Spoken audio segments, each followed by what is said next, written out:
हाय दोस्तों। सोने में 8 से 10% का करेक्शन है। सोना करीब 1,32,000 से 1,18 तक आया है और चांदी करीब 1,70 से 1,45, 15 से 17% का करेक्शन है।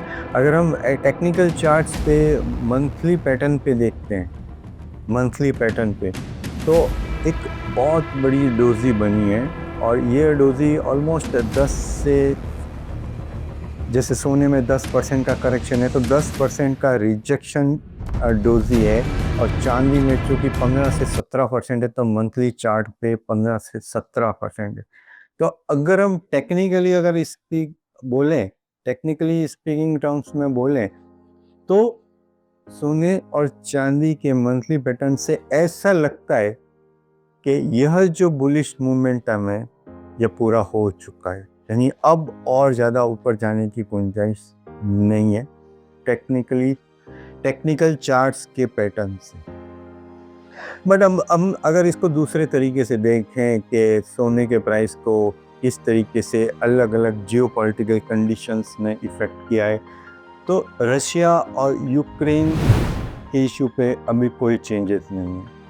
इज़राइल और फ़िलिस्तीन के इशू पे कोई चेंजेस नहीं है। अगर अमेरिका के ट्रम्प की पॉलिसीज़ ऑन अ टैरिफ, तो वहाँ पे भी कोई चेंजेस नहीं है। डॉलर के डेट की जो सिचुएशन है, अमेरिकन डेट की जो सिचुएशन है, वह भी एज इट इज़ है।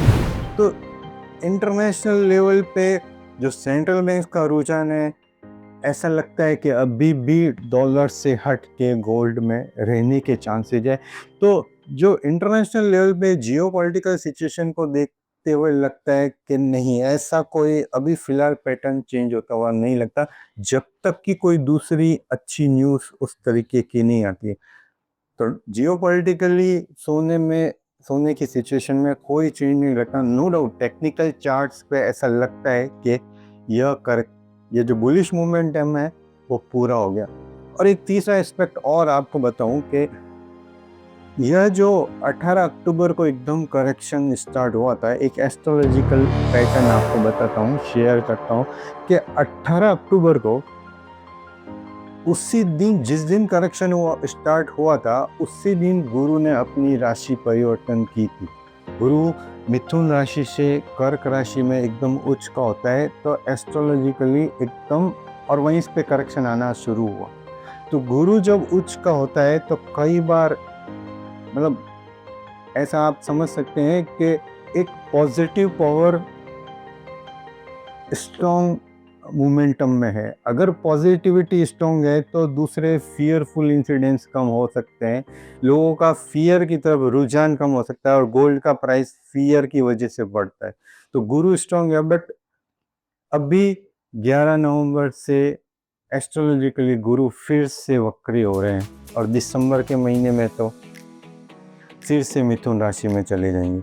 तो यह जो बुलिश मोमेंटम 18 अक्टूबर को रुका था, मुझे लगता है अब भी अगर जियोपॉलिटिकल सिचुएशन देखते हैं या एस्ट्रोलॉजिकल सिचुएशन देखते हैं, तो दोनों के हिसाब से कम 8 से 10 महीने तक अभी भी स्टिल गोल्ड और सिल्वर में बुलिश मोमेंटम बने रहने के चांसेस है up to June. Gold bullish momentum पे रहेगा। अब वो नया हाई बनाए या ना बनाए यह तो एग्जैक्ट नहीं कर सकते, बट गोल्ड अभी बड़ा करेक्शन या बड़ा क्रैश अभी नहीं दिखता, और बुलिश मोमेंटम पे रहेगा। हो सकता है नया हाई भी बना दे, या एटलीस्ट उस हाई के पास जाके फ्लैट पैटर्न पे रहे, ऐसा भी हो सकता है।